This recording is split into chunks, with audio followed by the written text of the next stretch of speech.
తండ్రి కొడుకుల యుద్ధం గత 2 రోజులుగా మనం మంచు ఫ్యామిలీలో చూస్తున్నటువంటి గొడవలు అయితే చూస్తూనే ఉన్నాం. అయితే రీసెంట్ గా మంచు మనోజ్ గారిని గతంలో అంటే ఏంటంటే ప్రీవియస్ గా మోహన్ బాబు గారి ఇంట్లో ఆయన మీద దాడి జరిగి ఆయన హాస్పిటల్లో అయితే చేరడం జరిగింది డిసెంబర్ 8వ తారీఖున. సో అయితే డిసెంబర్ 8వ తారీఖున గాయాలైన తర్వాత ఆయన హాస్పిటల్లోకి వెళ్ళి బంజారాయిల్స్ లో ఉన్నటువంటి ఒక హాస్పిటల్లో చికిత్స కూడా తీసుకున్నాడు. దాంట్లో భాగంగానే ఆయనకు మెడ మీద రక్కినట్టుగాను అదేవిధంగా కడుపులో గాయాలు, లెఫ్ట్ సైడ్ లెగ్ కూడా ఇవి దెబ్బలు తాకినాయి.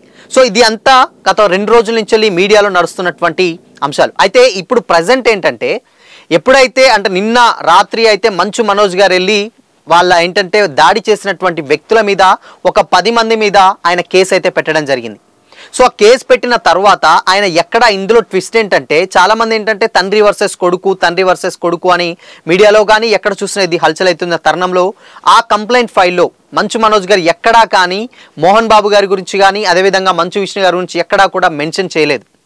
అయితే వీళ్ళిద్దరిని మెన్షన్ చేయకపోగా కేవలం ఆయన మీద దాడి చేసినటువంటి ఒక 10 మంది దుండగుల మీద మాత్రమే దాడి చేశారు. సో వాళ్ళ ఏదన్నా ఏంటి అసలుకి అంటే దాడి చేసిన తర్వాత సీసీటీవీ ఫుటేజ్ సంబంధించినటువంటి హార్డ్ డిస్క్లు కూడా అన్ని తీసుకెళ్లిపోయారు. ఒక 2 మీద అనుమానం ఉందని చెప్పేసి ఆయన కేసు అయితే పెట్టడం జరిగింది. సో దీంట్లో భాగంగానే అయితే ఇందులో ఇప్పటి వరకు బాగానే ఉన్నా దీంట్లో ఎవరాడ మంచు మోహన్ బాబు గారి పేరు ప్రస్తావించకున్నా కానీ ఈయన వేరే పోలీస్ స్టేషన్లో మంచు మోహన్ బాబు గారు వెళ్ళి మంచు మనోజ్ గారి మీద కంప్లైంట్ అయితే ఇవ్వడం జరిగింది. అయితే ఆ కంప్లైంట్లో ఏముందంటే మంచు మనోజ్ గారి ద్వారా ఆయన భార్య ద్వారా ఇద్దరి ద్వారా నాకు ఏంటంటే ప్రాణహాని ఉంది అని చెప్పేసి ఆయన కంప్లైంట్లో అయితే పేర్కోవడం జరిగింది. సో మంచు మనోజ్ నా నుంచెల్లి ఒక 4 నెలల నుంచెల్లి మా ఇంట్లోనే ఉంటున్నాడు, నన్ను మా సిబ్బందిని కూడా లోపలికి రానియకపోయేది, వీళ్ళు ఎప్పుడు ఒక 30 మంది 40 మందితోటి వచ్చి దాడి చేయడానికి సిద్ధంగా ఉన్నారు. అప్పుడు నేను మాదాపూర్ పోలీస్ స్టేషన్లో ఉన్నాను.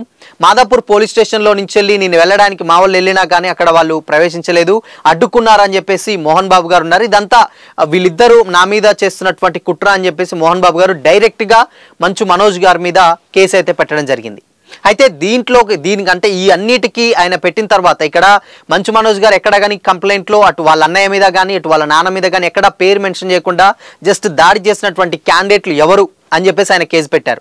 కానీ ఇక్కడ మంచు మోహన్ బాబు గారు మాత్రం ఆల్మోస్ట్ మంచు మనోజ్ మీదనే డైరెక్ట్గా కేసు పెట్టాడు. అయితే ఇంతవరకు బాగానే ఉంది.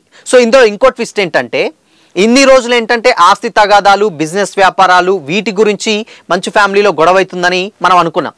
కానీ అసలు ట్విస్ట్ ఏంటంటే ఈయన మోహన్ బాబు గారు కేసు పెట్టినటువంటి ఆ కంప్లైంట్లో ఉన్నట్లు అని చూసినట్లయితే ఆమె 7 నెలల పాపను వదిలేసి మొత్తం వాళ్ళు కేర్ టేకర్ దగ్గర వదిలేసి వెళ్ళిపోయారు అని చెప్పేసి కొన్ని ఆయన మాటలైతే చెప్పడం జరిగింది మోహన్ బాబు గారు.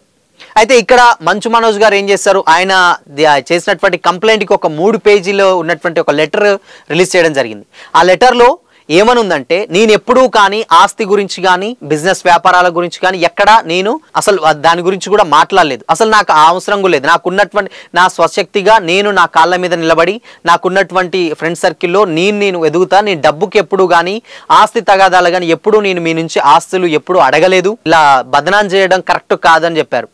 అండ్ ఇంకోటి ఏంటంటే మెయిన్గా ఆయన ఏం చెప్పారు, మంచు మనోజ్ గారు ఏం చెప్పారంటే సో ఈ గొడవలు ఆస్తి గురించి కాదు, బిజినెస్ల గురించి కాదు, మోహన్ బాబు యూనివర్సిటీలో జరుగుతున్నటువంటి అవకతవకల గురించి అని చెప్పేసి స్వయాన మంచు మనోజ్ గారే వెల్లడించడం జరిగింది. ఇందులో ట్విస్ట్ ఏంటంటే దాంట్లో జరుగుతున్నటువంటి అవకతవకల్ని బయట పెట్టడానికి నేను ఆల్రెడీ ఎప్పటి నుంచో మీకు చెప్తూనే ఉన్నాను. ఒక 4 నెలల క్రితం ఒక పెద్ద మెసేజ్ కూడా పెట్టినప్పుడు కూడా మీరు పెద్ద రియాక్ట్ అవ్వలేదు. సో ఇప్పుడు అంటే ఏంటంటే ఇది అంటే ఆస్తుల గురించి కాదు, ఒక నిజం గురించి, భవిష్యత్ తరాల గురించి, అంటే ఏంటంటే వాళ్ళు చదువుకునేటువంటి విద్యార్థుల భవిష్యత్ గురించి నేను పోరాడుతున్నాను, నిజం తెలియాలని చెప్పేసి మంచు మనోజ్ గారు దానికి సమాధానంగా ఆ లెటర్ అయితే రిలీజ్ చేయడం జరిగింది. అండ్ ఇంకోటి ఏంటంటే అక్కడ 7 నెలల నా పాపను తీసుకురావడం కరెక్ట్ కాదు, మీ కేర్ టేకర్ నుంచాం, కేర్ టేకర్గా కూడా అక్కడ కేర్ టేకర్తో పాటు మా సొంత అమ్మ మా కూతుర్ని చూసుకుంటానికి ఉంది, ఆ టైంలోనే మేము హాస్పిటల్ కూడా వచ్చాం అని ఆయన చెప్పడం జరిగింది. అండ్ ఇంకోటి ఏంటంటే అక్కడికి వెళ్ళి ఆయన కేవలం 4 నెలల నుంచి నేను ఆ ఇంట్లో ఉంటున్నా అని చెప్పాడు. కానీ 4 నెలలు కాదు, నేను ఒక గత సంవత్సరం నుంచి వెళ్ళి అదే ఇంట్లో ఉంటున్నాను నా భార్యతో కలిసి అని చెప్పేసి మనోజ్ గారు చెప్పారు. అయితే దీంట్లో ఏంటంటే ఇది కరెక్ట్ కాదు, నేను 1 ఇయర్ నుంచి ఉంటున్నాను, 1 ఇయర్ కూడా మంచు విష్ణు ఇక్కడ లేడు, ఆయన దుబాయ్కి ఎందుకు వెళ్ళాడో ఆయనకే తెలీదు అని కూడా మనోజ్ గారు అందులో మెన్షన్ చేయడం జరిగింది. అమ్మ ఒక్కతే ఉంటుందన్న కారణంతో నేను నా భార్య కలిసి 1 సంవత్సరం నుంచి అక్కడనే ఉంటున్నాం, 4 నెలలు కాదు. అంత కాకపోతే ఆ ఫోన్ డేటా, నాకు సంబంధించినటువంటి ఫోన్ డేటాని మీరు క్రాస్ చెక్ చేసినా ఎంక్వైరీలో చేసినా కానీ తెలుస్తుంది, ఒక 1 ఇయర్ పాటు నేను అక్కడనే ఉంటున్నా అని చెప్పేసి మనోజ్ గారు అయితే చెప్పడం జరిగింది. అండ్ ఇంకోటి ఆస్తుల విషయానికి వస్తే, గతంలో విష్ణుకు మీరు డబ్బుల సాయం చేసినప్పుడు అంటే ఫైనాన్షియల్గా హెల్ప్ చేసినప్పుడు కూడా నేను ఒక్క మాట కూడా అనలేదు. నాకు కేవలం మన ఫ్యామిలీ పరువు ఇంపార్టెంట్, అంటే మన ఫ్యామిలీ గౌరవం ఇంపార్టెంట్ అని చెప్పేసి నేను చాలా సైలెంట్గా కూర్చున్నాను. బట్ ఇప్పుడు ఈ యూనివర్సిటీలో జరిగేటువంటి అవకతవకలు పిల్లల భవిష్యత్తుని నాశనం చేస్తాయి కాబట్టి అక్కడ మంచు విష్ణుతో కలిసి ఉన్నటువంటి 2 వ్యక్తులు యూనివర్సిటీని, భావితరాల భవిష్యత్తుని నాశనం చేస్తున్నారు కాబట్టి నిజం కోసం నేను ఫైట్ చేస్తున్నా అని చెప్పేసి మనోజ్ గారు ఒక లెటర్ అయితే రాయడం జరిగింది.